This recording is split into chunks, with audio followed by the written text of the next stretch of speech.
ચલો કેટલે પહોંચ્યા હતા ગયા લેક્ચરમાં જોઈ લો. ઋગ્વેદ, સામવેદ, યજુર્વેદ, અથર્વેદ 4 વેદો આપણે ભણ્યા. એ વેદો ભણ્યા પછી આપણે શરૂઆત કરી હતી બીજા ગ્રંથો, વૈદિક સાહિત્ય. વૈદિક સાહિત્યમાં અરણ્યકો તમે લખ્યા હશે. પછી બોલો બ્રાહ્મણ ગ્રંથો લખ્યા. બ્રાહ્મણ ગ્રંથો લખ્યા, અરણ્યકો લખ્યા. હા, એબસન્ટ લોકોને નથી ખબર. બોલો એટલે લખ્યા કે નહીં? બ્રાહ્મણ ગ્રંથો અને અરણ્યકો. અરણ્યકો સુધી તમે લખ્યું હશે. વેદો ભણ્યા, 4 વેદ. ચલો લાઈવ જોડાઈ ગયા, પછી શરૂ કરીએ ફટાફટ. હા ચલો હવે મેસેજ આવ્યા. Good morning sir. તો આપણે ભણવાનું ચાલુ કરીએ. વૈદિક સાહિત્ય મૂળ આપણે ભણી રહ્યા છીએ. એની અંદર આપણે 4 વેદો આપણે ભણ્યા. 4 વેદ ભણ્યા પછી આગળના વૈદિક સાહિત્યો આપણે અત્યારે ભણી રહ્યા છીએ, જે આપણા માટે ઇમ્પોર્ટન્ટ છે. બ્રાહ્મણ ગ્રંથો જોયા, અરણ્યકો જોયા. હવે ઉપનિષદો ઉપર આપણે આવીએ. ટોટલ 108 ઉપનિષદ છે.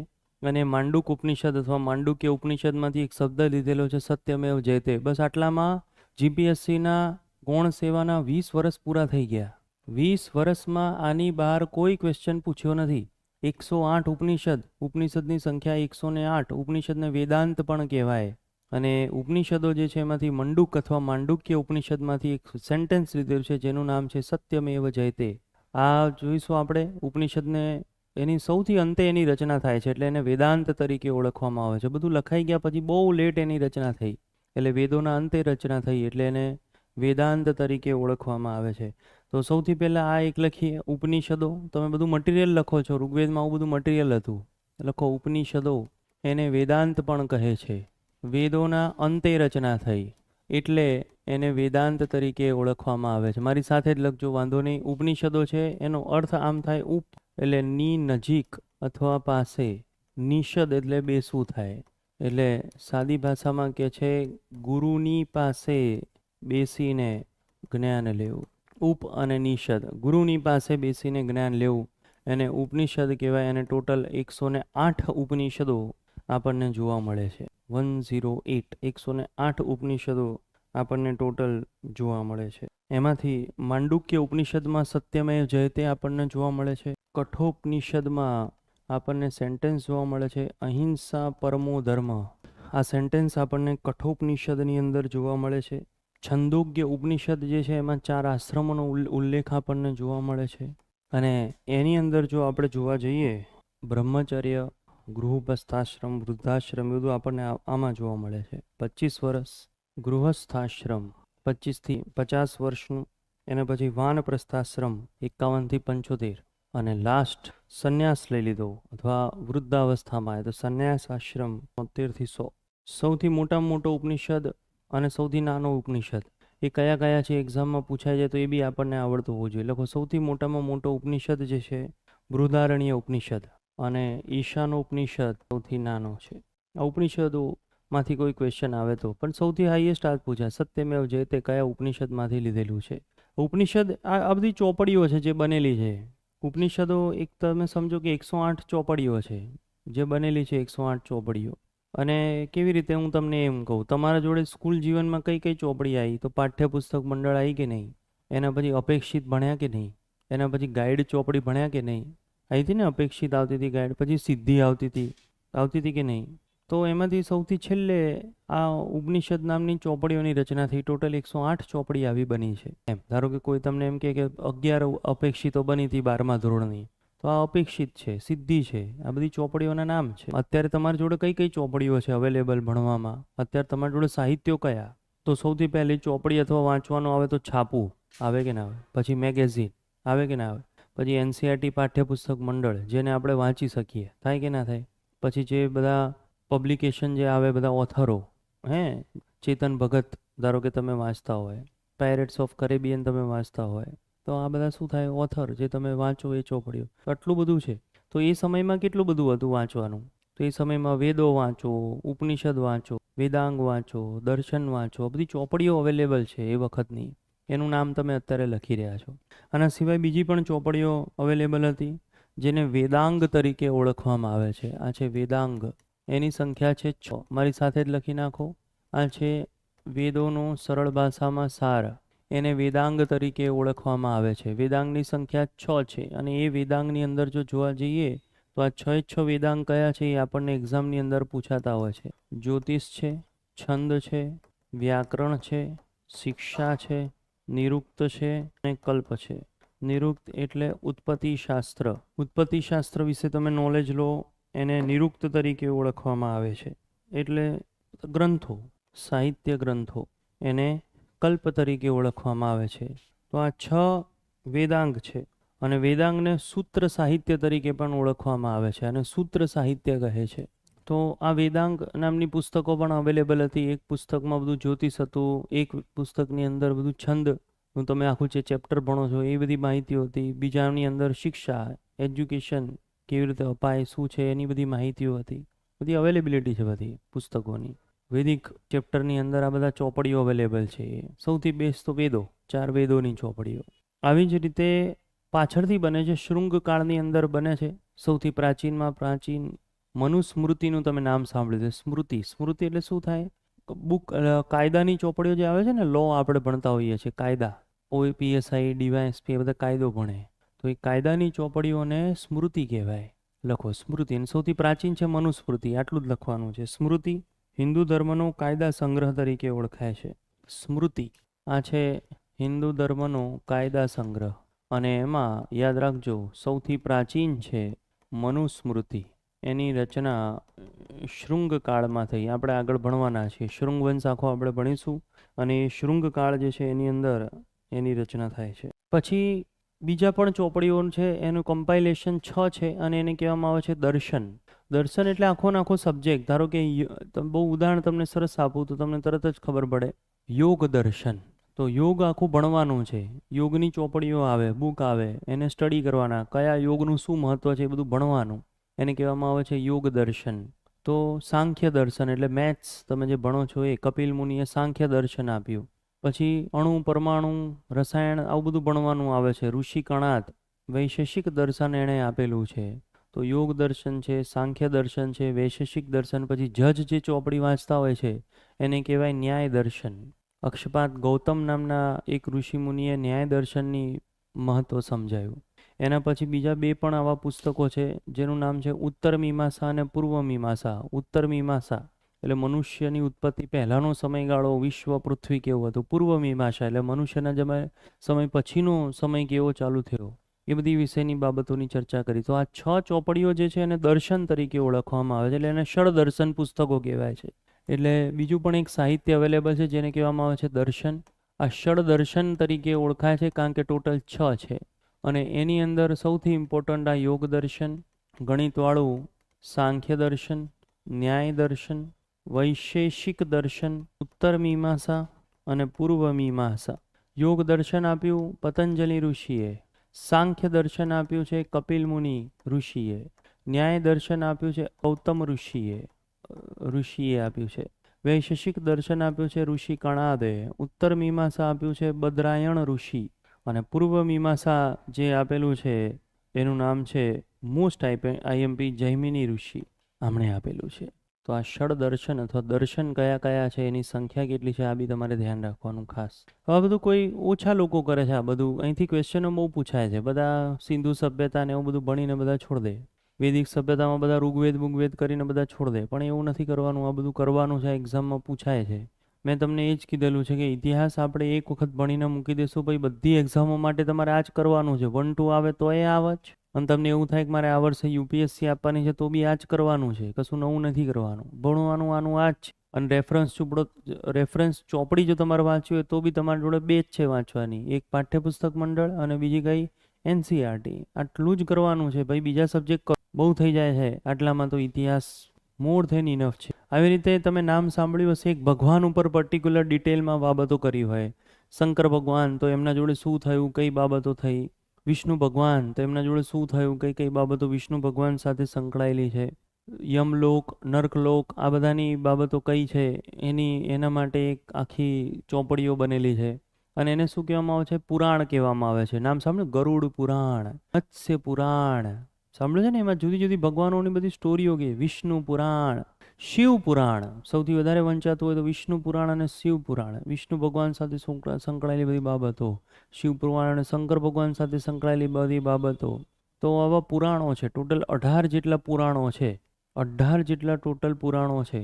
આ બધી ચોપડીઓ છે, આ બધી જબરજસ્ત મોટી મોટી ચોપડીઓ છે. આ બધું તમે વાંચી નાખો ને એક વખત, અને થોડું થોડું તમને યાદ રહેતું જાય, મોઢે રહેતું જાય, એના શ્લોક તમને યાદ રહેતા જાય, તો તમારી સંપત્તિ 1200-1500 કરોડ જેટલી તમે કરી શકો. 1200, 1500, 2000 કરોડ, 2.5 કરોડ, 2.5 કરોડ. આ દર મહિનાની 78,000 સેલરી સિવાય તમારે પરે વિચારવું હોય કે મારે મારી સંપત્તિ 7,800 કરોડ જોઈએ, હું તમે લક્ષ બનાવી દીધું, તો આ બધું ગોખી નાખવાનું. પછી કેસરી કલરના કે એવા કોઈ કપડાં ખરીદવાના, પછી 2-4 ટીમ બનાવવાની મસ્ત, ખ્યાલ આવે, જે તમારા જોડે આવે, જાહેરાતો કરે, અને શરૂઆત ગામડાથી કરવાની, પછી થોડું સિટીમાં આવવાનું, એમ કરીને તમારા સભા ભરાય તમારી, અને એમાં તમારે કહેવાનું આજે મત્સ્ય પુરાણ ભણાવીશ, આજે શિવ પુરાણ કરાવીશ, આજે ગરુડ પુરાણ કરાવીશ. જેમ કે એક જણાએ, એનું ઉદાહરણ તમે મને કહો, જેણે આખું યોગ શાસ્ત્ર ભણાવ્યું. બોલો કોણ? યોગા કોણે શીખવાડ્યા? બોલો જોરથી કહો.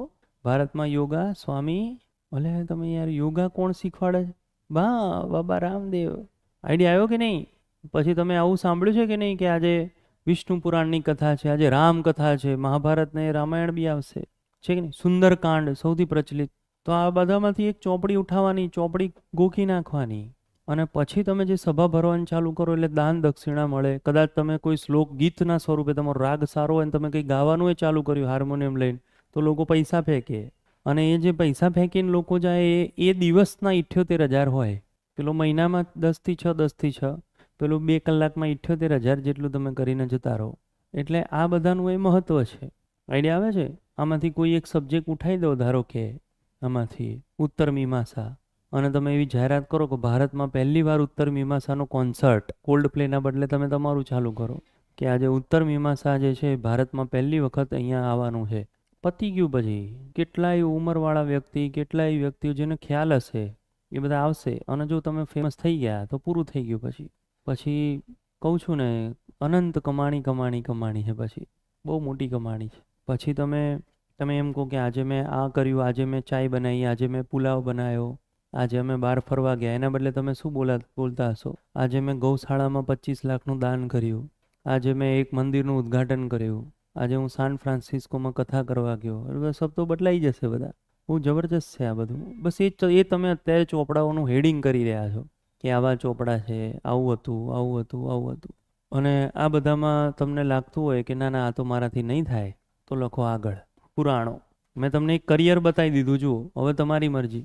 છતાં તમારે જીપીએસસી જ આપી હોય 78,000 પર મંથ, તો આ લખો અહીંયા આગળ પુરાણો.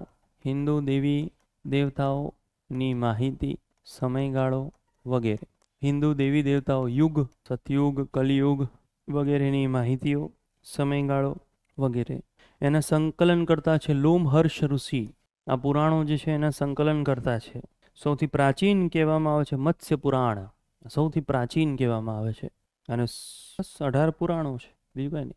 અને સૌથી પ્રખ્યાત છે વિષ્ણુ પુરાણ અને શિવ પુરાણ. લખી નાખો, સૌથી પ્રખ્યાત વિષ્ણુ પુરાણ અને શિવ પુરાણ છે. બરાબર. વિશ્વની સૌથી મોટી વાર્તા, પ્રાચીન હોય, સમજજો બરોબર. સૌથી મોટી વાર્તાઓ, વિશ્વની સૌથી મોટી વાર્તા, અને એ પ્રાચીન સમયની વાર્તા તમને કહેતા હોય, એને ઇંગ્લિશમાં વર્ડ કહેવામાં આવે છે એપિક્સ. અને આપણા જોડે બે સૌથી મોટામાં મોટા એપિક અવેલેબલ છે. એકનું નામ છે મહાભારત, બધાને ખબર જ છે, બોલો, અને એકનું નામ શું છે? રામાયણ. તો આના વિશે પણ થોડી માહિતીઓ જે છે એ આપણે લખી નાખીએ. લખો મહાગ્રંથો, એને ગુજરાતીમાં કહેવાય.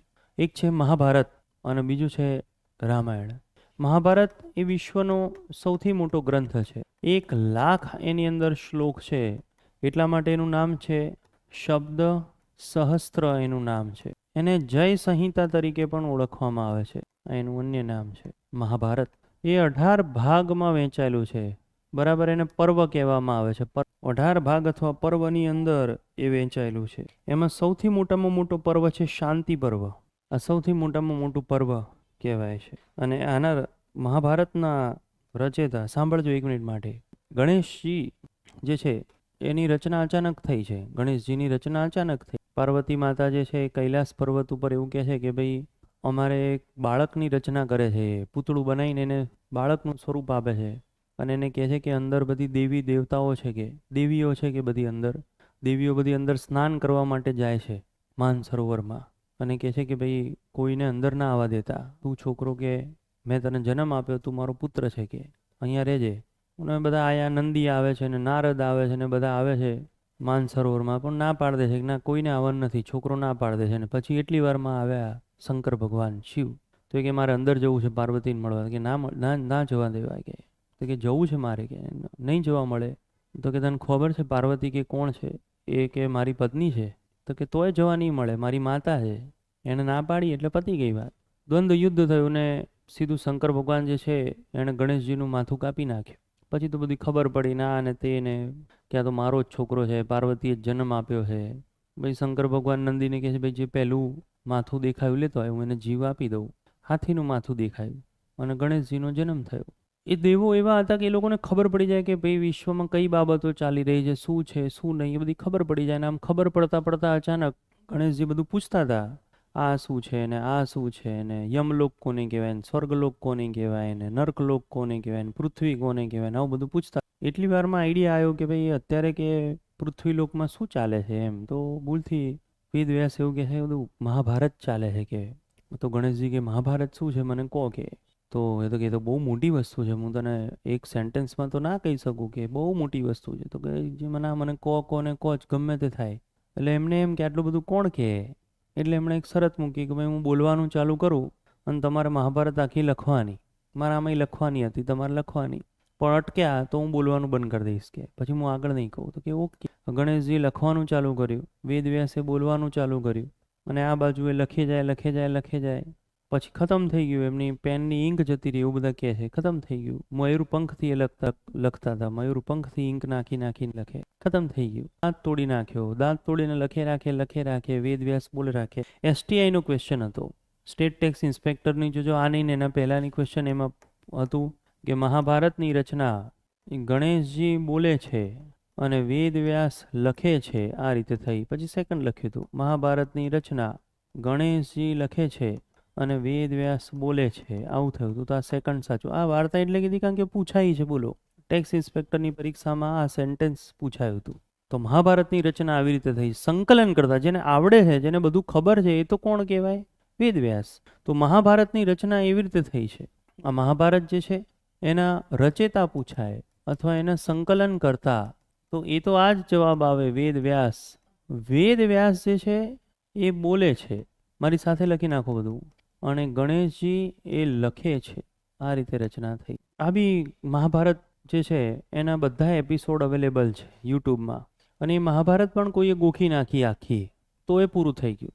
તો એ બહુ જબરજસ્ત તમે આખા ભારતમાં નામ કમાઈ શકો મહાભારતની સ્ટોરીઓ કઈ કઈને. રામાયણ તો એનાથી બી ખાસ. એમાં તો એક જ કરવાનું, સુંદરકાંડ, હનુમાનજીને રામ ભગવાન વાળું કરી નાખો, પતી ગયું. પછી અવાજ સારો હોય, થોડા વચ્ચે ગીતો ગાતા હોય, ઓડિયન્સથી બીક ના લાગતી હોય, તો પૂરું થઈ ગયું. અવાજ સારો જોઈએ. પછી કાલ ભૈરવ જેવો અવાજ હોય અને તમે, તો એ ના ચાલે એમ. થોડું ઘણું સિસ્ટમ જોઈશે એમાં. પબ્લિક જોઈને ડરી જાઓ, 8,000 લોકો તમને સાંભળતા હોય અને ત્યાં જઈને તમે એમ કહો કે આ તો મારાથી નહીં થાય, તો ના ચાલે. આ મહાભારત છે. રામાયણની પણ આપણે થોડી વાત લખી નાખીએ. રામાયણ આના સંકલન કરતા, બોલો કોણ છે? કોણ કહેવાય સંકલન કરતા હતા? રચેતા વાલ્મીકી. એનામાં 24,000 શ્લોક છે. એટલા માટે ચતુર્વિષ્ટ સંહિતા કહે છે, કારણ કે એની અંદર 24,000, એમાં 7 કાંડ છે. અને એમાંથી સૌથી મોટો સુંદરકાંડ, હનુમાનજી રામ ભગવાન વાળી જે વાતો આવે છે, ચતુર્વિષ્ટ સંહિતા તરીકે રામાયણ જે છે એને ઓળખવામાં આવે છે. એને આદિકાવ્ય તરીકે પણ ઓળખવામાં આવે છે. સાઈડમાં લખજો, આદિકાવ્ય. ચતુર્વિષ્ટ સંહિતા બી એને કહે છે અને એને આદિકાવ્ય તરીકે પણ ઓળખવામાં આવે છે. અને પછી કંઈ લખવાની જરૂર નથી. આ તમને બધાને ખબર હશે, ભગવદ્ ગીતા, અને એ ભારતનો સૌથી પવિત્ર ગ્રંથ છે. આ ગુપ્ત કાળમાંની રચના થઈ છે, લખાયું છે એમ, ગુપ્ત કાળમાં લખાયું છે. અને 3 સંસ્કૃતમાં છે, યાદ રાખજો. મહાભારત, રામાયણ અને એના સિવાય જો જોવા જઈએ તો ભગવદ્ ગીતા, બધું જ સંસ્કૃતની અંદર એની રચના થઈ છે. હવે સાહિત્યોને એ બધી બાબતોમાં છેલ્લી બાબત જે ખબર નહીં કેમ એક્ઝામોમાં આવી ગઈ છે, પૂછાવા લાગી છે થોડા સમયથી, અને એને કહેવામાં આવે છે 16 સંસ્કારો. 16 સંસ્કાર એટલે માણસનો જન્મ થયો અને ત્યાંથી એનું મૃત્યુ થયું ત્યાં સુધીની અંદર જો જોવા જઈએ તો 16 પૂજા અથવા એ 16 નાના સ્ટેજમાંથી એ પસાર થતો. એ વખતે એની વાત કરીએ આપણે, ધારો કે ગર્ભધાન સંસ્કાર છે, એટલે માતા પ્રેગ્નેન્ટ થાય એને ગર્ભધાન સંસ્કાર કહેવાય. પુંસવન સંસ્કાર છે, જ્યારે બાળકની અંદર પેટમાં જીવ આવે એ સંસ્કાર કહેવામાં આવે છે. સીમાંતો નયન સંસ્કાર, એનો જન્મ થયો આખો એ સંસ્કાર કહે છે. નામકરણ સંસ્કાર, છઠ્ઠીના લેખ લખાય ને પછી 1.5 મહિનાની આસપાસ અંદર એનું નામ લખાઈ જાય, નામકરણ સંસ્કાર. નિષ્ક્રમણ સંસ્કાર, પહેલી વાર એને ઘરની બહાર લઈ જવામાં આવે. તો આ બધા સંસ્કારો કહેવાય. પહેલાંના જમાનામાં આવું બધું થાય, એના પહેલાં નાનકડો યજ્ઞ થાય, પૂજા થાય, બધા પરિવારના સદસ્યો બધા ભેગા થાય, અત્યારે પાર્ટી થાય. બાળકનો જન્મ થયો એટલે સીધું સાંજે અનલિમિટેડ થાળીઓ બુક થતી હોય, એ વખતે યજ્ઞ થાય, પૂજા થાય. બધા સંસ્કારોમાંથી એ પસાર થાય. પહેલી વાર ઘરની બહાર નીકળે ત્યારે યજ્ઞ નાનકડો થાય. પછી એ સમયમાં એવું હતું કે છોકરાઓ અને છોકરીઓ બંને જનોઈ પહેરતા. ઋગ્વેદમાં એવું હતું. જનોઈ સંસ્કાર આપણે જે કહીએ છીએ, જનોઈ ધારણ કરે. પહેલી વાર વેદ ભણવા જાય ત્યારે ગુરુકુલમાં ભણવા જવું પડે. વેદ સંસ્કાર. ચોટી કાપે પહેલી વાર, એટલે વાળ કાપી દે, કે માથાના વાળ કાપીને ચોટી ખાલી રાખે. એ ભણતા પહેલાં એ કરે, જેને અત્યારે આપણે ખબર છે બાબરી ને એવું બધું કહીએ છીએ. બધા થાય. તો બધા સંસ્કાર છે. લગ્ન સંસ્કાર, મેઇન મેરેજવાળો જે સંસ્કાર થાય, લગ્ન સંસ્કાર. એ વખતે છોકરાઓ જે છે એ ભણવા માટે જાય, ગુરુકુલમાં ભણવા માટે જાય, અઘરું ભણવા માટે જાય. તક્ષશિલામાં આવું થતું હતું. આમ મૂળ તક્ષશિલામાં એવો નિયમ બનાવ્યો હતો કે ચોટી રાખીને જ તમે ભણવા જઈ શકો. તમને ખબર છે, બધા તમને એવું કદાચ કોઈ કહેતું હશે અથવા તમે સાંભળ્યું હશે કે ચોટી પકડીને વાંચવા બેસી જા. ખબર છે આવું કહેતા હતા? સાંભળ્યું છે આવું પહેલાં તો કોઈએ? કેટલાય સાંભળ્યું છે? આંગળી ઊંચી કરો. પપ્પા દાદા આવું કહે કે ચોટી પકડીને બેસી જવાનું, ચોટી પકડીને બેસી જવાનું. એ તમને કહું એ છે શું? તક્ષશિલામાં એવો નિયમ હતો કે આમ દરવાજા પાસે બેસી જવાનું. એ લોકોની લાઇબ્રેરી એવી, આમ દરવાજા પાસે બેસવાનું અને સાઈડમાં લાકડાનો એક હૂક મૂકેલો હોય, અને હૂકની અંદર છોકરો ભણતો હોય તો ચોટી બાંધી દે, અને છોકરી ભણતી હોય તો મેઇન ચોટી બાંધી દે. અને એટલા માટે પછી એ લોકોને પલોઠી વાળીને પ્રેક્ટિસ કરે, કારણ કે ભણવાનું શું છે, ઋગ્વેદ સામવેદ એના શ્લોક કરવાના છે. અને એટલે ગોખવા પડે, નક્કર ગોખણીયું કામ થાય. શ્લોક ગોખવા પડે, અને એ શ્લોક ગોખવા માટે બેસાડી દે. છોકરીઓને પણ આવડે શ્લોક, એને બેસાડી દે. ચોટી પાછળ બાંધી દીધી હોય. અને પલોઠી વાળતા કોઈને ના આવડે. મારે બી એવું થાય, ધારો કે આપણે પલોઠી વાળીએ તો થોડી વારમાં પગમાં ખાલી ચડી જાય. એ લોકોને પલોઠી વાળતા શીખવાડવું પડે, કારણ કે 3 કલાકની પૂજા, 4 કલાકની પૂજા, તો પલોઠી વાળતા તો આવડતું હોવું જોઈએ. તો પલોઠી વાળવાની, પાછળ ચોટી બાંધી દેવાની, અને પછી ભણવાનું. લાકડાનું આમ આવે આવું, એમ આમ બધું મૂકેલું હોય. અને ઊંઘ આવે તો આમ ખેંચે તો પાછળ વાળ ખેંચાય. બધા લાઈનમાં હોય આમ કોર્નર ઉપર. એટલે ત્યારથી એવું વાક્ય બોલાવ્યું, ચોટી પકડીને બેસી જા. એટલે પાછળથી ચોટી પકડી કહેવાય ને, દિવાલે ચોટી પકડી કહેવાય. ચોટી પકડીને બેસી જા ભણવા. 4 કલાક 5 કલાક બેસી જ રહેવાનું, ભણવાનું જ. અને એમાં અમુક જ મુમેન્ટ થાય, બહુ તમે આગળ પાછળ ના જઈ શકો. એટલે આપણે આર્યોના વંશજો છીએ. એટલે તમે જોજો, ક્યારેક ક્યારેક તમે ગોખણિયું કામ કરતા હશો ને તો માથું આમ થશે. આમ અમુક હોય જેને આમ ભણતા આમ થઈ જાય, પછી યાદ આવે કે આ મારું માથું હલી રહ્યું. ઘણા લોકો આમ ભણતા કરે. કોઈક હાથમાં પેન રાખે ભણતી વખતે. બધું છે, બધી વસ્તુઓ છે બધી. તો 16 સંસ્કારો તમારે લખવાના છે, જે ક્લાસ 1 to મેઇન્સમાં પૂછ્યું હતું. 16 સંસ્કારો. અને પ્રિલિમમાં તો હજી સુધી આવ્યું નથી, પણ છતાં કરીને રાખી નાખીએ તો ચાલે. ક્રોનોલોજીમાં જ કરવા પડે બધા. હેડિંગ મોટી આપું, 16 સંસ્કાર હું નથી લખતો. પહેલું ગર્ભધાન છે, બીજું પુંસવંશ છે, થર્ડ સીમાંતો નયન છે. સીમાંતો નયન સંસ્કાર સંતાનમાં ઉત્તમ જીવ આવે એના માટેની. જાતકર્મ એટલે જન્મ. નામ પાડીએ, નામકરણ સંસ્કાર.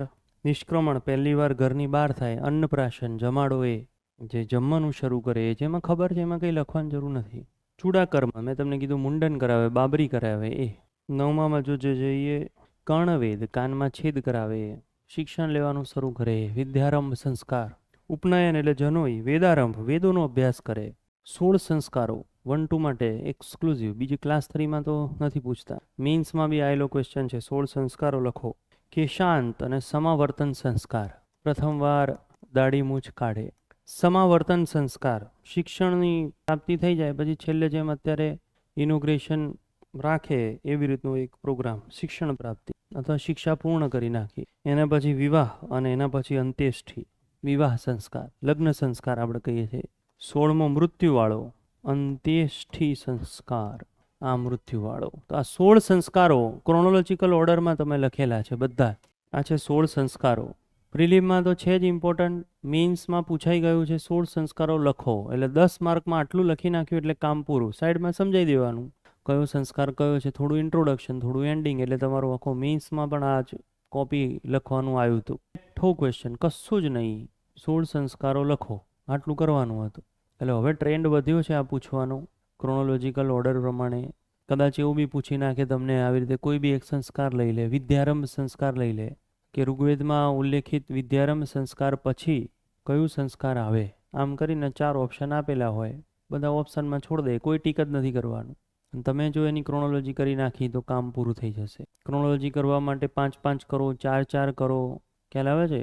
4-4 યાદ રાખો તો બી ચાલશે, 5-5 યાદ રાખો, છેલ્લે એક અંત્યેષ્ટિ તો આવડી જાય બધાને, 5-5 યાદ રાખો, ગમે તે કરો પણ કરવું પડશે. 100% કરવું જ પડે તમારે. પહેલા અક્ષરોનું શોર્ટકટ તમે કરી નાખો, ગોખવા તો પડશે જ. યુપીએસસીમાં તો પૂછાય જ છે, જીપીએસસીમાં પ્રિલિમમાં ક્યારેય નથી આવ્યું, હજી સુધી મેઇન્સમાં જ આવ્યું છે, એટલે હવે કદાચ આવી શકે પ્રિલિમમાં. ક્લાસ 3માં ક્યારેય નથી આવ્યું, પણ કરી નાખવાના. ધીરે ધીરે યાદ રહી જશે. રિવિઝન કરશો તો યાદ રહી જશે. મેક્ઝિમમ રિવિઝન આનું કરતા રહેજો. ડિટેલ નથી કરવાની, શેમાં શું છે એવું કંઈ કરવાનું નહીં, ઇઝી છે, બધા તમે લખી જ નાખ્યા છે, કશું કંઈ બાકી રહેતું. તો આ 16 સંસ્કારો છે. દર્શન ભણ્યા, સંસ્કાર ભણ્યા, વેદાંગ ભણ્યા, વેદાંત ભણ્યા, ઉપનિષદ ભણ્યા, બ્રાહ્મણ ગ્રંથ ભણ્યા, પુરાણ ભણ્યા, સ્મૃતિ આપણે ભણ્યા. આ બધું વૈદિક સાહિત્યો છે. લાઈવ ક્લાસ ક્વેશ્ચનો આમાંથી પૂછાય છે. એક વખત વૈદિક સાહિત્યો કરી નાખ્યા ઋગ્વેદ સાથે એટલે લાઈવ કોઈ બી એક્ઝામ માટે પૂરું થઈ ગયું એમ. યુપીએસસીમાં બી આ જ ક્વેશ્ચન છે, જીપીએસસીમાં આ જ છે, ક્લાસ 3માં અહીંયાથી જ, પછી કંઈ નથી કરવાનું. આટલું જ કરવાનું છે વૈદિક સાહિત્યોમાં. હવે સીધા આવે છે આર્યો. આર્ય લોકો આ સમયગાળામાં હતા, ક્યાંથી આવ્યા, શું કર્યું, એ હવે આપણે ભણવાના છે. ટૂંકમાં હવે આર્ય સભ્યતા ભણવાની છે. આર્ય સભ્યતા 2 ભાગમાં વહેંચાયેલી છે, ઋગ્વેદિક આર્યો અને બીજા ઉત્તરવેદિક આર્યો. ઉત્તરવેદિક કાળ તો બહુ ઇઝી છે. ઋગ્વેદિક એક વખત આવડી ગયો તો ઉત્તરવેદિક બહુ આપણને ઇઝી પડે. એટલે તમે જુઓ, પહેલી શરૂઆત જ તમે આવી કરી હશે, 2 ભાગ પાડ્યા હશે, ઋગ્વેદિક કાળ અને બીજો કયો કાળ કર્યો, ઉત્તરવેદિક. અને આ જે છે એ શું છે, ચોપડીઓ છે. જો ફરીથી સમજાવું, મૂળ તમારે કરવાનું શું છે વૈદિક સભ્યતામાં, આ છે આપણી વૈદિક સભ્યતા. અને વૈદિક સભ્યતામાં તમારે 3 વસ્તુ કરવાની છે. પહેલા છે વૈદિક સાહિત્ય, જે તમે બધા લખી નાખ્યા. તમે વેદ લખ્યા, વેદાંગ લખ્યા, બ્રાહ્મણ ગ્રંથો લખ્યા, તમે અરણ્યકો લખ્યા, આ બધું તમે લખી નાખ્યું. હવે જે છે એ વૈદિક સભ્યતા 2 ભાગમાં વહેંચાયેલી છે. એક છે ઋગ્વેદિક કાળના આર્યો અને બીજા જે છે એ ઉત્તરવેદિક કાળના આર્યો. એટલે સાદી ભાષામાં ઋગ્વેદિક કાળ અને ઉત્તરવેદિક કાળના આર્ય સભ્યતા અથવા આર્યો. તો આ બંને વચ્ચેનો તફાવત છે કે ઋગ્વેદિકમાં શું કરતા હતા અને ઉત્તરવેદિકમાં શું કરતા હતા. ધારો કે ઋગ્વેદિક વાળાને ખબર જ નહીં કે લોખંડ શું છે, જ્યારે ઉત્તરવેદિક કાળમાં લોખંડની શોધ થઈ. ઈસવીસન પૂર્વે 1000માં લોખંડની શોધ થઈ. ઋગ્વેદિક કાળમાં કુરિવાજો નહીવત જોવા મળતા હતા, બહુ ઓછા હતા, જ્યારે ઉત્તરવેદિક કાળમાં કુરિવાજો બહુ વધી ગયા. ઋગ્વેદિક સમયગાળાની અંદર પિતાની સંપત્તિ જે છે એ એની પત્નીને મળે, ઉત્તરવેદિક કાળમાં ના મળે, પરંપરાગત થઈ જાય છે એની સંપત્તિ. તો આ એક ડિફરન્સ છે અને આ ડિફરન્સ બી પ્રિલિમમાં બી પૂછાય છે અને મેઇન્સમાં બી પૂછાય છે. એટલે હવે આપણે જે ભણ્યા, હવે આપણે જે ભણી રહ્યા છીએ એ શું છે, ઋગ્વેદિક કાળના આર્યો અથવા ઋગ્વેદિક કાળની સભ્યતા અથવા ઋગ્વેદિક કાળ એકલો. ખ્યાલ આવે છે? તો લખો ઋગ્વેદિક કાળ અથવા ઋગ્વેદિક કાળના આર્યો. ઋગ્વેદિક કાળ અથવા ઋગ્વેદિક કાળના આર્યો.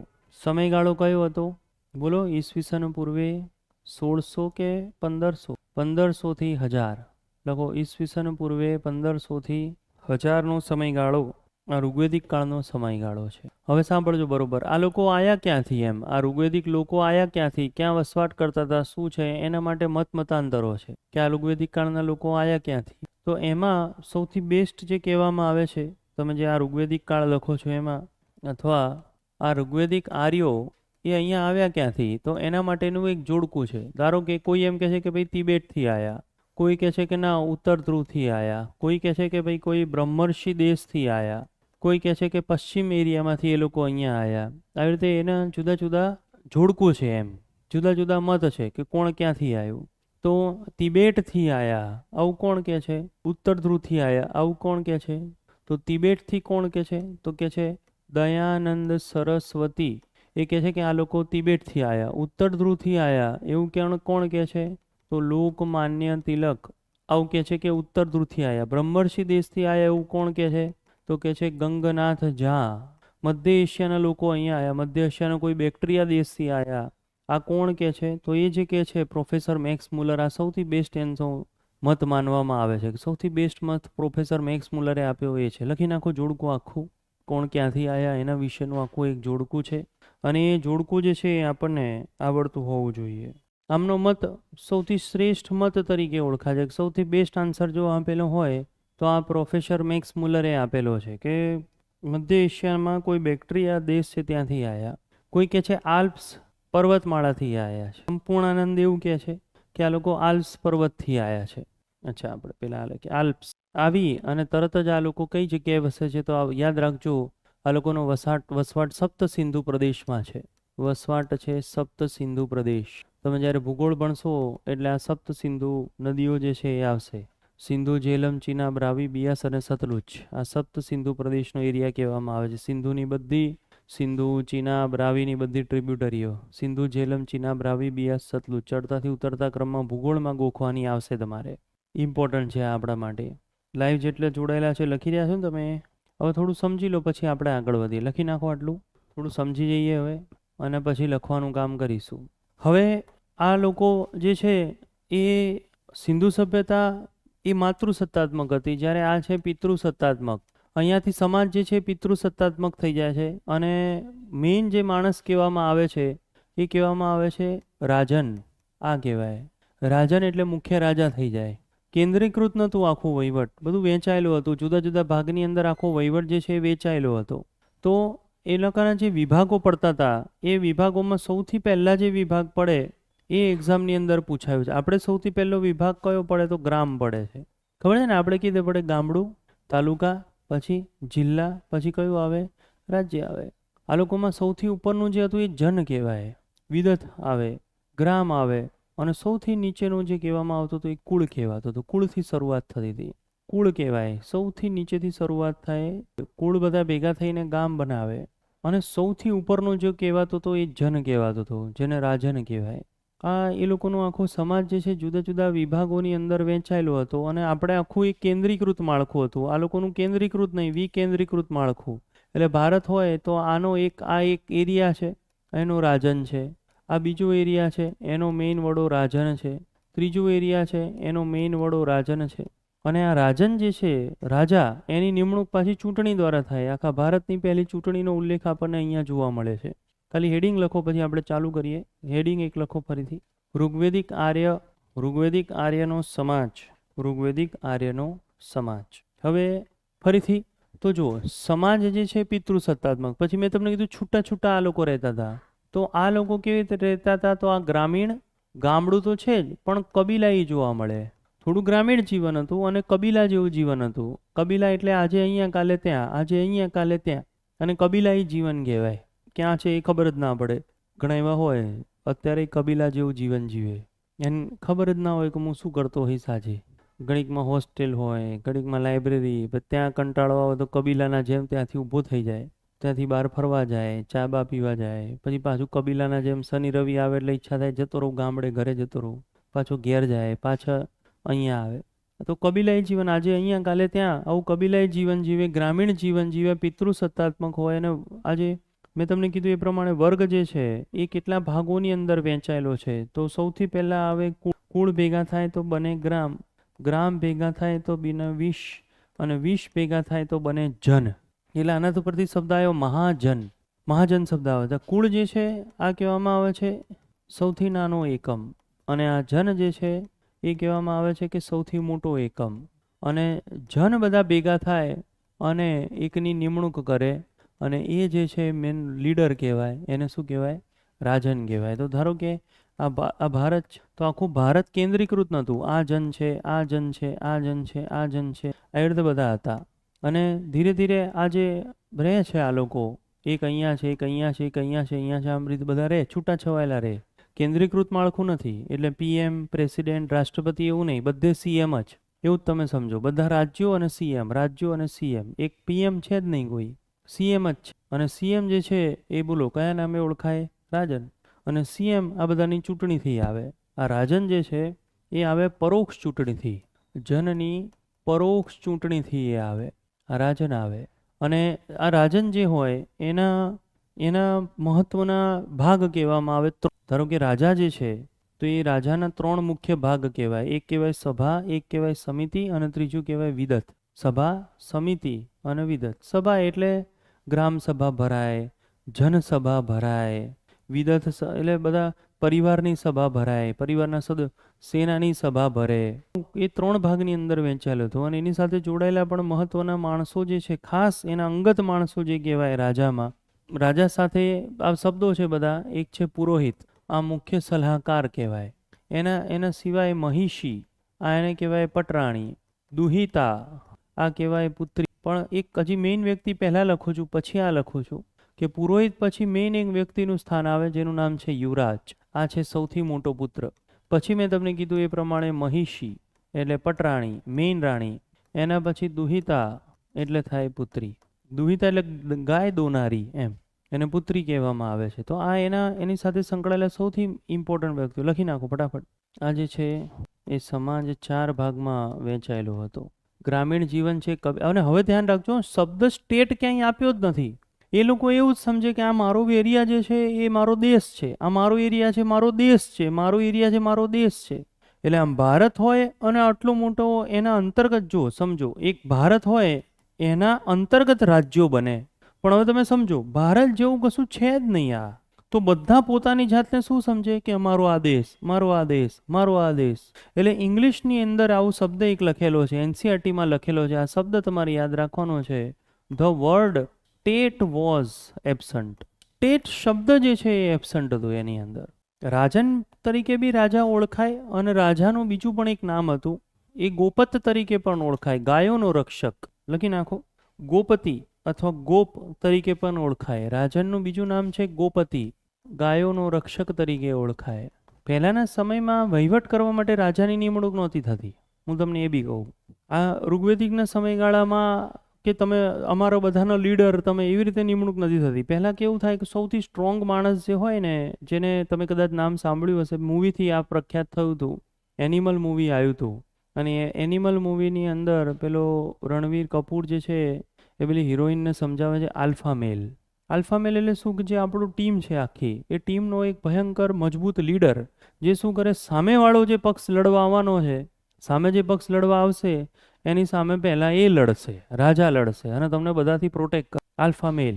અને આવું દરેક પ્રાણી વર્ગની અંદર હોય. ધારો કે સિંહોનું આખું એક ટોળું હોય, ગીરની અંદર તમે જોવા જાઓ તો આઈ થિંક 50 જેટલા ટોળા હશે અને 50 ટોળામાં દરેક ટોળાની અંદર એક આલ્ફા મેલ હશે, જે બીજા સામેવાળા ટોળાથી પોતાની જાતને પ્રોટેક્ટ કરે. વાઘોમાં પણ આવું. અત્યારે આપણા ઘરમાં આલ્ફા મેલ કોણ કહેવાય? તો ભાઈ પપ્પા કહેવાય. એમ પપ્પા છે, ભાઈ મોટો ભાઈ આવે, એમ સૌથી મોટો ભાઈ. 3 ભાઈઓ હોય તો સૌથી મોટો ભાઈ આલ્ફા મેલ પ્રોટેક્ટ કરે. એ જ થયું ને, ઘરને પ્રોટેક્ટ કરવાનું કામ કરે. તો આ કોન્સેપ્ટ આખા વિશ્વમાં છે. આખા ભારતનું આલ્ફા મેલ અત્યારે કોણ કહેવાય? પીએમ. પ્રોટેક્ટ કરશે. એના જોડે એવી સત્તા છે કે અભી હાલ કોઈને એમ કહી દે કે નાખી દો મિસાઇલ પેલા લોકો ઉપર, એટલે પૂરું થઈ. અને જે દેશ ઉપર મિસાઇલનો ઓર્ડર આપી દીધો ત્યાં સીધી પરમાણુ મિસાઇલ છૂટી જશે કેબિનેટની સલાહ લઈને. તે પ્રોટેક્ટર થયો કે ના થયો? ભારતને પ્રોટેક્ટ કરવા જો એણે, એટલા માટે તો ડિફેન્સ, રક્ષા એના હાથમાં છે, પ્રેસિડેન્ટના હાથમાં છે. બધા આપણા આલ્ફા મેલ કહેવાય, પ્રેસિડેન્ટ, પીએમ. એણે ઓર્ડર આપી દીધો એટલે વાર્તા પૂરી થઈ ગઈ. તો અહીંયા એવો કોન્સેપ્ટ છે આખો, આલ્ફા મેલનો કોન્સેપ્ટ છે કે જે સૌથી ભયંકર પાવરફુલ માણસ, એને આપણે લીડર બનાવીએ. બીજા સભ્યતાથી આપણને કબીલાઈ જીવન છે, આજે અહીંયા કાલે ત્યાં. એટલે ગોપતિ એટલે કહે છે કે પણી નામની એ સમયગાળા દરમિયાન ચોરો હતા, જેનું નામ હતું પણી. એ પણી ચોર હોય એનું કામ શું? ગાયોને ચોરી લેવી અને આજુબાજુ ગાયોને વેચીને એ લોકો, પૈસાનું તો એટલું બધું ચલણ નહોતું, પણ એ લોકોનો શોખ હતો, ગાયોને ચોરે અને ગાયો આપી દે અને એના બદલામાં કંઈક લઈ લે. એ પણી જે હતા, જે ગાયો ચોરવનાર જે હોય, એની સામે સ્ટ્રેટર્જી બનાવે, એની સામે પણીને હરાવે, યુદ્ધ કરે. ખ્યાલ આવે છે? અને અંદર કોઈ ઝઘડતું હોય તો એને શાંત કરે. આ બી ક્વોલિટી થઈ કે ના થઈ? અંદર જે ઝઘડતા હોય એને લીડ કરવાનું કામ કરે. તો એટલા માટે એને ગોપતિ કહેવાતો હતો. ગો એટલે ગાયો, પતિ એટલે ગાયોનો સંરક્ષક. ખરેખર પતિનો અર્થ સંસ્કૃતમાં આવો થાય છે, સુરક્ષા કરે. ખ્યાલ આવે છે? એ એનો અર્થ થાય, પત્નીની સુરક્ષા કરનારો. એટલે વસ્તુ એ થઈ એમ. તો આ એટલે એને ગોપતિ તરીકે ઓળખવામાં આવતો. તો લખો ગાયોનો સંરક્ષક, લખ્યું ને કૌંસમાં, ગૌ સંરક્ષક, ગાયોનો સંરક્ષક કહેવાતો હતો. લાઈવવાળા લખાયું આટલું જુઓ તો, બોલો તો. લખાય એટલે ફટાફટ મને કહો. ચૂંટણીથી આવે છે, યાદ રાખજો. હવે એની એના માટે આ જે રાજન જે છે એના માટે પાછું 2-3 શબ્દો પણ એની સાથે જોડાયેલા છે. રાજા સાથે સંકળાયેલી વસ્તુઓ કઈ કઈ છે તો યાદ રાખજો, વિદથ છે, એના સિવાય સભા છે અને એના સિવાય સમિતિ છે. એમાંથી એક્ઝામમાં આવું પૂછાયું છે, સભા અને સમિતિ રાજાની 2 પુત્રીઓ તરીકે ઓળખાય છે. લખો મારી સાથે જ, વિદથ, સભા અને સમિતિ. વૃદ્ધો, વિદ્વાનો, સ્ત્રીઓ આ બધા ભેગા થાય. વૃદ્ધો છે, વિદ્વાનો છે, સ્ત્રીઓ છે, પરિવારના સદસ્યો છે વગેરે દ્વારા એની રચના થાય અને ઋગ્વેદમાં 122 વાર એનો ઉલ્લેખ છે. વિશિષ્ટ સંસ્થા તરીકે કામ કરે અને અવિશિષ્ટ સંસ્થા તરીકે કામ કરે. જેમ આપણે નથી કહેતા કેબિનેટ કહીએ છીએ, પછી અમેરિકામાં એક શબ્દ છે કિચન કેબિનેટ, એટલે પરિવારના સદસ્યો માત્ર સલાહ સૂચન લઈને કિચન કેબિનેટ કહેવાય. સભાનો ઉલ્લેખ ઋગ્વેદમાં 8 વાર છે. અહીંયા શ્રેષ્ઠ લોકો, જનસભા, ખાદ્ય સભા, ગ્રામ સભા, કૃષિ સભા વગેરે. આમાં બી લોક સમુદાયના પ્રતિનિધિઓ ચોક્કસ કાર્ય માટે ભેગા થાય. જેમ કે અહીંયા બી કૃષિ સમિતિ. પછી જો ચોરી થાય તો ખબર છે, ચોરને પકડવા માટે ચોર સમિતિઓ બનાવે, આવી રીતે ટેમ્પરરી સમિતિઓ બને. ઋગ્વેદમાં 9 વાર ઉલ્લેખ છે. અને બસ એવું ગોખી નાખવાનું છે કે એમાંથી આ સભા અને સમિતિ રાજાની 2 પુત્રીઓ તરીકે ઓળખાય છે. આ બધામાંથી સભા અને સમિતિ રાજાની 2 પુત્રીઓ તરીકે ઓળખાય છે. સૌથી વધારે ધ્યાન રાખવામાં આવે, પ્રિલિમમાં ક્વેશ્ચન પૂછાયો છે. અને આ સભા અને સમિતિનો ઉલ્લેખ ઋગ્વેદમાં પણ છે. સાઈડમાં લખી નાખજો, મેં તમને લખાયેલું હશે, એક વખત ચેક કરી નાખજો. અથર્વવેદમાં મેં તમને લખાયું છે. સભા અને સમિતિનો ઉલ્લેખ વેદોમાં પણ છે. ખબર છે ને, અથર્વવેદ ચેક કરજો, એમાં તમે લખેલું છે. લખી નાખો, સભા અને સમિતિનો ઉલ્લેખ અથર્વવેદમાં પણ જોવા મળે છે. આ લોકોની રાજભાષા સાઈડમાં લખી નાખજો, સંસ્કૃત. મુખ્ય ભાષા સંસ્કૃત છે. સંસ્કૃતમાં બોલે બધું સંસ્કૃતમાં જ લખો. રાજભાષા જે છે એ લોકોનું સંસ્કૃત છે. આમ ધાર્મિક રીતે જોવા જતાં એકેશ્વરવાદી હતા. આમ બધા ધર્મમાં બધા ઈશ્વરમાં માને, પણ એકેશ્વરવાદી એટલે શું? ઈશ્વરમાં બધા માને, પણ એક આપણે નથી કુળદેવી કોણ છે, કુળદેવતા કોણ છે, એમ ઈશ્વર બધા ઈશ્વરોમાં માને, પણ એક એમનો મુખ્ય દેવતા જે એ લોકો કહેતા હતા એ કહેતા હતા ઇન્દ્રદેવ. આ એમનું મુખ્ય દેવતા કહેવાય. એના સિવાય પણ ઘણા દેવી દેવતાઓનો ઉલ્લેખ છે, પણ લખો તમે એના સમાજમાં જ આગળ લખજો. ધાર્મિક ખાલી એવું લખી નાખો ને એટલે થોડું આપણા માટે અલગ પડે એમ. ધાર્મિક બાબતો તો ધાર્મિક રીતે લખજો એકેશ્વરવાદી. અને જેમના મુખ્ય ભગવાન જે છે એ છે ઇન્દ્રદેવ.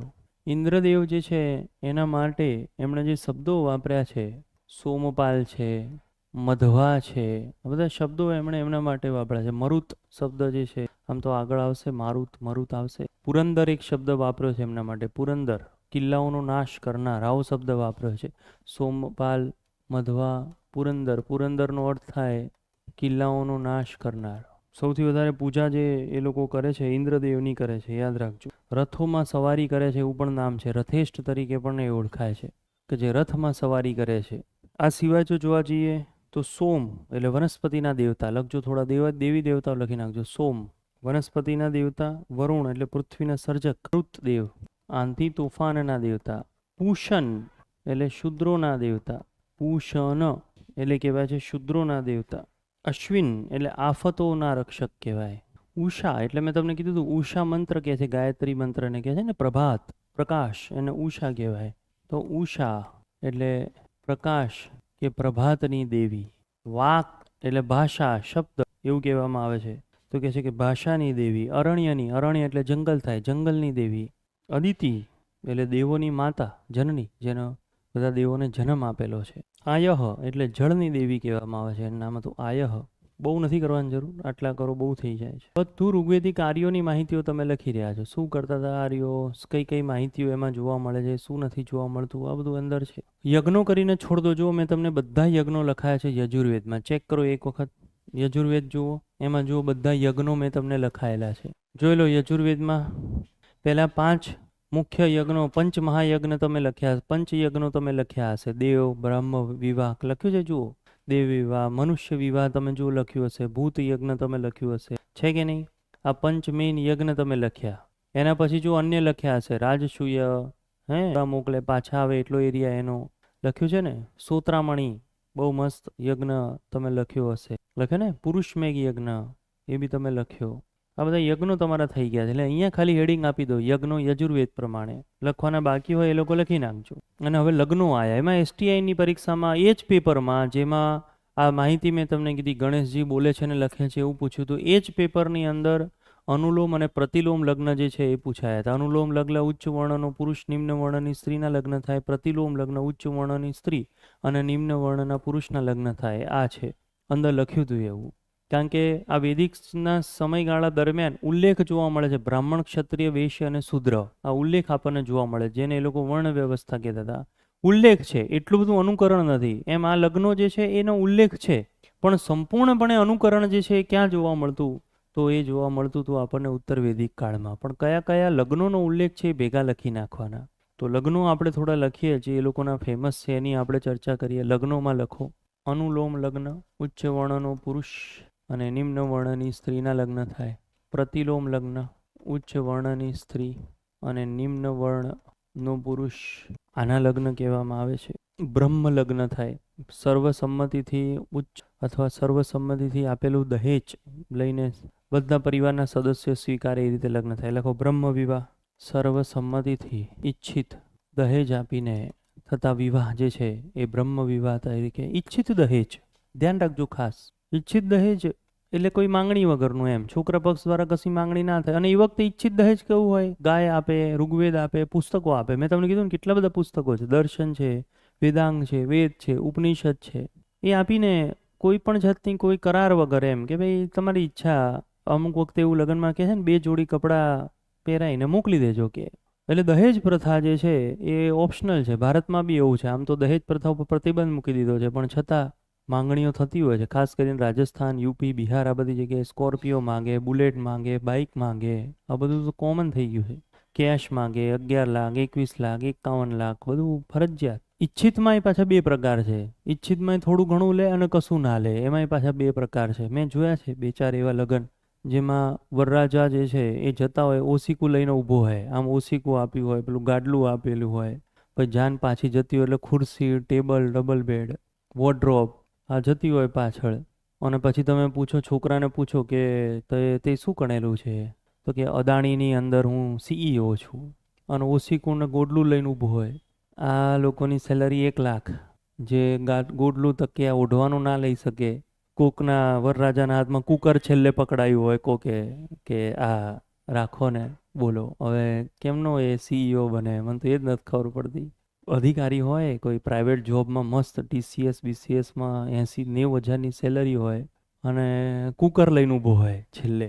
જ્યારે પેલું શું કહેવાય, પેલું રડવાનું બધું ચાલે ને બધી પ્રથા જ્યારે ચાલતી હોય, ત્યારે કંઈક છેલ્લે ને બધા સામાન હોય, વહીવટ કરતો હોય ઊભા ડીકીમાં મૂકી દેજે પેલો સામાન આવ્યો હોય, આવું વહીવટ કરતો હોય. અને બોલો 80 હજારની સેલરી હોય, ઓઢવાનું આપે.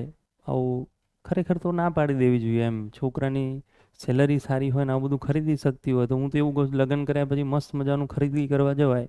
અને બહુ એવું લાગતું હોય છોકરીના પપ્પાને કે ના મારે આપવું જ છે જ આપવું જ છે, તો એટલીસ્ટ એવું કહી દેવાય કે ભાઈ એક બિગ બજારની ડિસ્કાઉન્ટ કૂપન આપી દો, 5,000 10,000, અને પછી અમે બંને શોખથી ખરીદવા જશું. આપી દો કવર, ઈચ્છા હોય તો 10-1 હજાર આપી દો, તો કાલે અમે ઓસીકુન ને ગાડલા ને તકિયા ને બધું લેતા આવીએ, કશું વાંધો નહીં. એમ 10 હું કાઢું, 10 તમે આપી દો.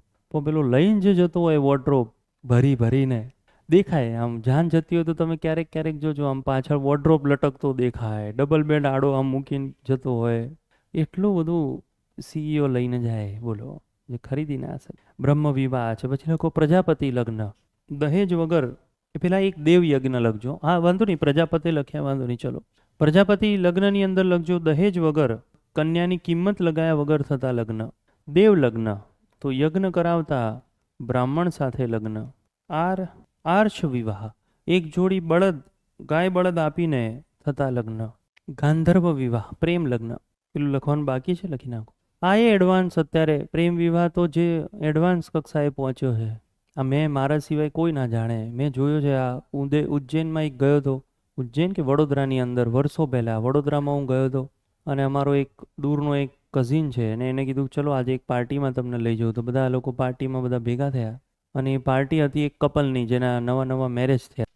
મને કંઈક ચલો લઈ જવું, તમને મજા આવશે. તો બધાને અમે મળ્યા, 8-10 જણા હતા. સરસ મજાની પાર્ટી થઈ, લગ્નની વાતો થતી હતી. એટલે મેં ભૂલથી પૂછી નાખ્યું, મેં કીધું તમારે એરેન્જ મેરેજ છે કે લવ મેરેજ છે? તો કે લવ મેરેજ છે. કીધું સરસ. પછી મેં કોમન સવાલ પૂછ્યો, કોલેજમાં મળ્યા હતા? એ બંને ડૉક્ટર હતા એમ. એટલે મેં પૂછ્યું કે કોલેજમાં મળ્યા હતા? તો બધા હસે અંદર. મેં કીધું અચ્છા અચ્છા ચલો હોસ્પિટલ કે ક્લિનિકમાં મળ્યા હશે. તોય હશે અંદર અંદર જોઈ. મેં કીધું અચ્છા જબરું છે આ તો, કેમ હસ કરે. પછી પાછા મને કે કરો કરો ગેસ કરો કે તમે કરો. મેં કીધું ક્યાંક પેશન્ટને કોઈ જોવા ગયા હોય, કોઈ ડૉક્ટરને કોઈ ટ્રીટમેન્ટ, કોઈ આઈસીયુમાં, તો બધા હશે એકબીજાને જોઈ જોઈ, બધા હશે. મેં કીધું આ લોકો હશે છે કેમ યાર, મળ્યા હોય તો આ સ્કૂલના ફ્રેન્ડ્સ, મેં કીધું સ્કૂલથી મળ્યા હોય તમે તોય હશે. પછી જે એણે મને કીધું, મને કે સાહેબ કયા જમાનામાં છો તમે એમ. આ બેઉ જણા પબજીમાં મળ્યા છે, પબજી રમતા રમતા મળ્યા. આ એ પબજી રમે, ઓલો એ પબજી રમે, અને પબજીમાં એકબીજા સાથેનો કોન્ટેક્ટ થયો અને લગ્ન થયા. બોલો, પબજી લગ્ન છે પબજી. અત્યારે આ ગાંધર્વ વિવાહ, પબજી વિવાહ કહેવાય એને. રાક્ષસ વિવાહ, કન્યાનું અપહરણ કરીને થતા વિવાહ. પિશાચ વિવાહ, કન્યા કે તેના પરિવારને માદક પદાર્થો પીવડાવીને પરાણે ડેશ ડેશ ડેશ પરાણે લગ્ન કરી નાખે. ચલો ડન છે આટલે સુધી રાખીએ. બાકીના કોન્સેપ્ટ છે પણ એ બહુ લાંબા લાંબા છે, થોડો સમય જતો રહેશે. બોલો, હવે તમને કોઈ કન્ફ્યુઝન, કંઈ બી વાતચીત, કશું બી કરવું હોય તો મારી સાથે વાત કરી શકો છો તમે. કાલે ફરીથી આપણો લેક્ચર હશે, એની અંદર આગળ આ ભણી અને મેઇન આપણું ચાલુ થશે ઉત્તર વેદિક કાળ. એટલે કાલે આઈ થિંક, મને એવું લાગે છે કે વૈદિક સભ્યતા જે છે એ કમ્પ્લીટ થઈ જશે. તો એક દશરાગ્નનું યુદ્ધ આવશે, યુદ્ધની આપણે ચર્ચા કરીશું. એનાથી આગળ જે છે એ ઉત્તરવેદિક કાળ આવશે. ઋગ્વેદિક અને ઉત્તરવેદિક કાળનો ફટાફટ થોડો તફાવત આપણે જોઈ લઈશું. એટલે પ્રિલિમ અને મીન્સ બધા માટે તમારું આ કામ કમ્પ્લીટ થઈ જશે. જે આમાં પ્રિલિમમાં છે એ સેમ વસ્તુ મીન્સની અંદર છે. એક દશરાગ્નનું યુદ્ધ જે રાવી નદી કિનારે ભરાય છે, થાય છે, એ યુદ્ધની પણ આપણે ચર્ચા કરવાની છે કાલના લેક્ચરમાં. એ બી આપણે ભણીશું. બોલો, એના સિવાય કોઈ વાત, કોઈ ચર્ચા કંઈ બી હોય તો મને કહો. શું કહો છો? હા હા, આમાં અલગ જગ્યાઓ આપેલી છે બધે. લાકડાનું છે કે માટીનું એવું નથી લખ્યું, એ બધી જગ્યાએ અલગ અલગ છે. કાંસાનો રથ, હળ, એમાં માટીનું લખ્યું છે અને ઘણી જગ્યાએ લાકડાનું લખ્યું છે. માટીનું હળ એટલે કેવું, રમકડા જેવું ટેરાકોટાનું બનાવેલું હોય, અને બીજું લાકડાના હળ જેનો એ લોકો ઉપયોગ કરતા હોય. તો ઘણી જગ્યાએ, જેમ કે હું તમને કહું કે ઘણી જગ્યાએ એવું નથી ગટરના ઢાંકણા મળ્યા આવું લખે છે.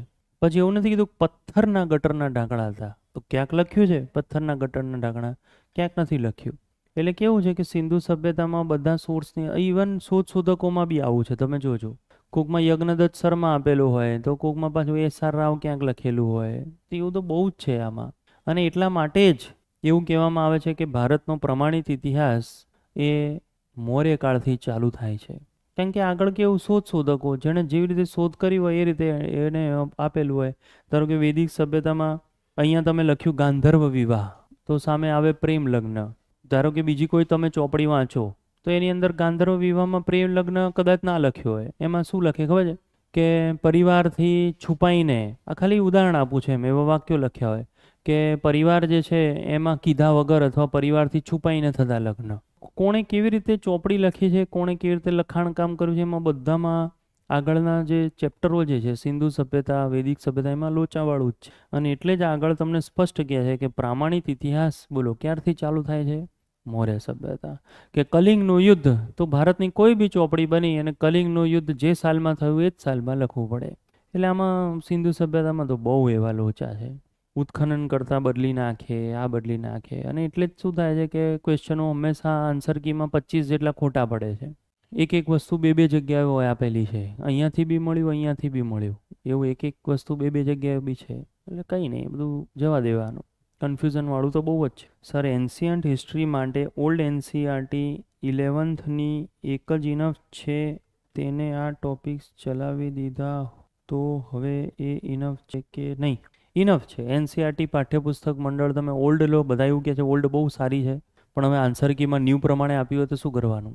એટલે ઓલ્ડ છે એના માટે છે, સમજવા માટે. ટોપિક તરત જ તમને આવડી જાય, એ ઓલ્ડ સમજવા માટે છે.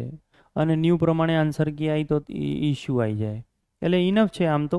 જો કરવી હોય તો 8થી 12ની કરવાની, અને કાં તો 11-12ની કરવાની એનસીઆરટી. કાં તો 8થી 12ની કરો, કાં તો 11-12ની કરો. હવે એ તમારા ઉપર છે. મારો મત એવું કહે છે કે એક્ઝામ બહુ નજીક છે, એટલે અત્યારે 11-12 કરાય. ખ્યાલ આવે છે? એક્ઝામ બહુ જ નજીક છે, એટલે તમારું શેડ્યુલ તમારે બનાવવું પડે. એટલે મને તો આઈડિયા ના હોય આખા ક્લાસમાં કોને કેટલું આવડે છે, કોને કેટલું નથી આવડતું. પણ આ રીતે તમે મને ધારો કે એમ કહો મારું બંધારણ ક્લિયર છે, ભૂગોળ ક્લિયર છે, આટલા સબ્જેક્ટ મને આવડે છે, હવે મારે ઇતિહાસ શું વાંચવું, તો હું તમને એ રીતે કહું. તમે એમ કહો કે અરે 0 છે, ગઈકાલથી તો શરૂ કર્યું, બધું ભણવાનું પહેલી વાર શરૂ કર્યું, તો પછી અને તમારો ટાર્ગેટ કયો છે એ બી તો જોવાનું. કોઈનો ટાર્ગેટ 6 એપ્રિલ હોય, કોઈનો ટાર્ગેટ આ વખતની ડિસેમ્બરમાં જે જાહેરાત આવવાની છે એ હોય. ખબર છે ને 2026 કે આ 100 જગ્યાએ એમાંથી મારે પાસ થવું જ છે. તો વર્ષનો ટાર્ગેટ હોય તો, અને સાથે કોઈને એવું બી હોય કે વચ્ચે યુપીએસસી આવી જશે તો હું એ બી આપીશ, તો એનસીઆરટી ભણવી જ જોઈએ. 6 એપ્રિલ તો એટલી નજીક છે કે બહુ જ ફાસ્ટ સિલેબસ તમારે પૂરો કરવો પડે. 6 એપ્રિલ ટાર્ગેટ હોય તો ભયંકર કોમ્પિટિશનમાં આવવા માટે. બાકી કોઈ મને વાંચવાનું કે તો સારામાં સારી ઓલ્ડ એનસીઆરટી, એના પછી ન્યૂ એનસીઆરટી. ઓલ્ડ ના મળતી હોય તો કંઈ દોડવાની જરૂર નથી, 10-15 લાઈનો અલગ હોય, બાકી બધું એનું એ જ છે. તો એનસીઆરટી વંચાય, પાઠ્યપુસ્તક મંડળ વંચાય, પાઠ્યપુસ્તક મંડળ ગુજરાતીમાં વાંચવાની, એનસીઆરટી ઇંગ્લિશમાં વાંચવાની. હિન્દી બહુ ફાવતું હોય તો જ વાંચવું, નહીં તો હિન્દી નથી ફાવતું એમાં, એટલે ઇંગ્લિશની બહુ સારી. બરાબર. અને ફિલહાલ તો ક્યારે વાંચવી જોઈએ ચોપડી, કોઈ એમ પૂછે ક્યારે વાંચવું, તો એકવાર પ્રાચીન ભારત પતવા દો પછી વાંચો, તો શું એક સાથે બધું વંચાઈ જાય. ચલો તો મળીએ છીએ કાલના લેક્ચરમાં.